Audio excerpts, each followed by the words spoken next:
Bonjour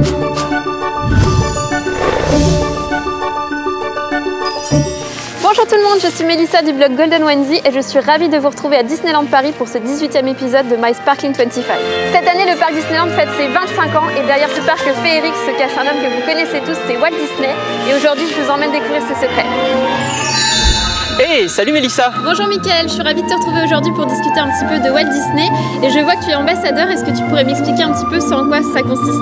Alors l'ambassadeur est là pour représenter les employés, les cast members de Disneyland Paris et l'entreprise à l'extérieur lorsque c'est nécessaire. D'accord, très bien. Je te remercie. Moi, j'ai entendu des petits secrets sur Walt Disney et j'aimerais bien que tu m'en dises un peu plus aujourd'hui. Alors effectivement, il y a plein d'anecdotes cachées dans le parc à propos de Walt Disney et de sa vie. Alors si tu veux bien, on va partir par ici, j'ai plein de choses à te montrer. Viens avec moi. Donc bienvenue à City Hall, Mélissa. Merci. Tu vois, à peine arrivé, tu as déjà une statue de Walt et Mickey qui sont là pour te saluer. Déjà bien accueilli. Exactement.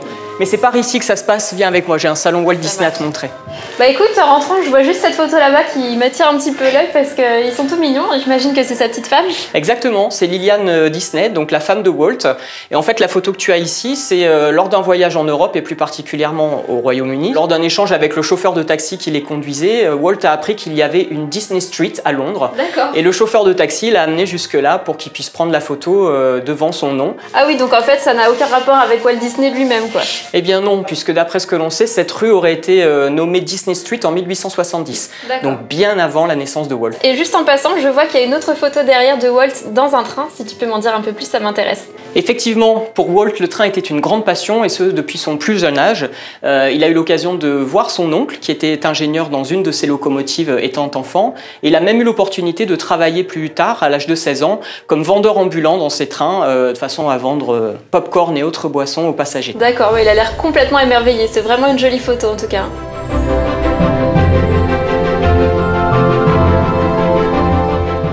Alors ici, sur Main Street USA, nous avons plusieurs de nos vitrines, de nos façades qui rendent hommage à des personnes émérites qui ont œuvré pour le succès de l'entreprise de la Walt Disney Company. Et si tu regardes juste derrière nous, évidemment, nous ne pouvions pas rater l'occasion de rendre hommage à Roy Disney et à Walter Elias Disney, qui étaient bien entendu les frères fondateurs de l'entreprise. Bon ici je reconnais parce que j'ai déjà déjeuné ici, c'est le restaurant Walt.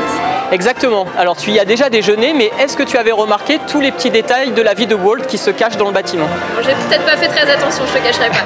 Très bien. Donc nous sommes ici au Walt's, un American Restaurant, dans lequel nous avons réuni tout un tas de photos, des moments clés de la vie de Walt. Je vois qu'il y a un petit bébé là-bas, est-ce que c'est... Exactement, c'est bel et bien lui, entouré par ses parents, Flora et Elias Disney. Et je ne sais pas si tu remarques, mais le positionnement des cadres n'est pas complètement anodin. Est-ce que ça te rappelle quelque chose? Ça me rappelle les petites oreilles de Mickey quand même. Eh oui, tout à fait. Il y a une autre anecdote. Tu remarqueras d'ailleurs sur cette toute petite photo que Walt a des Oscars plein les bras. En effet. Mais il y en a un qui est très particulier pour lui, et je vais te montrer où il se trouve. En fait, c'est pour le film Blanche-Neige et les 7 nains. Oui. Tu sais que ça a été le premier long métrage animé de l'histoire du cinéma. Et en fait, cet Oscar, il l'a reçu ici, le cadre en témoigne, des mains de Shirley Temple, qui était une star de l'époque, une jeune star de l'époque. Et en fait, c'est une des rares fois dans l'histoire où le trophée a été personnalisé pour Walt.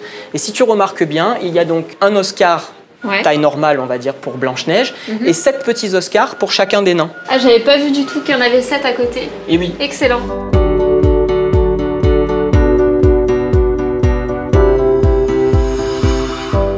Donc nous sommes ici chez Lily's boutique, dans cet environnement très particulier qui a été conçu comme si c'était finalement une maison de vacances de la famille Disney. Alors nous nous trouvons là dans ce qui pourrait s'apparenter à la salle de bain. Juste à côté de nous, on a ce qui pourrait être la cuisine. Et tout de suite à droite, nous avons la salle principale avec une magnifique cheminée en bois qui, elle, rappelle le confort des grands salons et des grandes salles à manger de l'époque. D'accord, j'avais jamais fait attention à ces détails.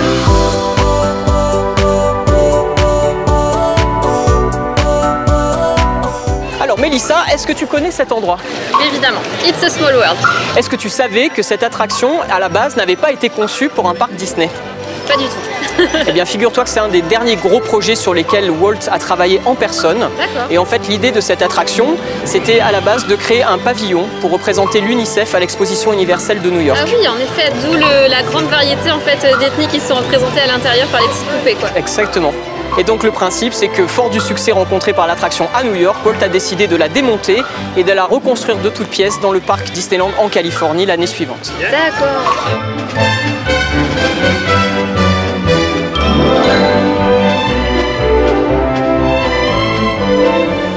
sommes ici devant l'attraction Pirates of the Caribbean. En fait, pourquoi? Parce que simplement, le système audio animatronics dont on a parlé tout à l'heure devant It's a Small World a été repris ici dans cette attraction. D'accord, c'était pas prévu au départ? Alors, c'était pas prévu du tout. En fait, ce qui avait été prévu dans l'attraction initiale, c'était de faire un musée de cire un petit peu avec un déplacement piéton, donc rien à voir avec l'attraction telle qu'on la connaît aujourd'hui. Très différent. Alors, la vie réelle était poussée à tel point que pour réduire les coûts de fabrication de l'attraction, Walt avait demandé à toutes ses équipes de prêter son visage le temps d'un moulage de façon à fabriquer une tête de pirate à l'effigie de chacun de ses collaborateurs. Il faut savoir que dans la version originale en Californie, il y a un des pirates qui a le visage de Walt, puisque lui-même, pour montrer l'exemple à ses équipes, a aussi accepté qu'on fasse un moulage de son visage pour être utilisé ensuite dans l'attraction. Dommage qu'on puisse pas le voir ici quand même. Mais il me semble qu'on a Jack Sparrow par contre. En effet, pour fêter les 25 ans de Disneyland Paris, nous avons accueilli depuis peu les personnages principaux de la saga Pirates des Caraïbes dans notre attraction. Merci pour toutes tes explications. Avec plaisir. J'ai appris plein de choses aujourd'hui et puis je te dis à bientôt. Très bien, merci. J'espère que cet épisode de My Sparkling 25 vous a plu. Moi je vous laisse, je vais chiner chez Lily's Boutique.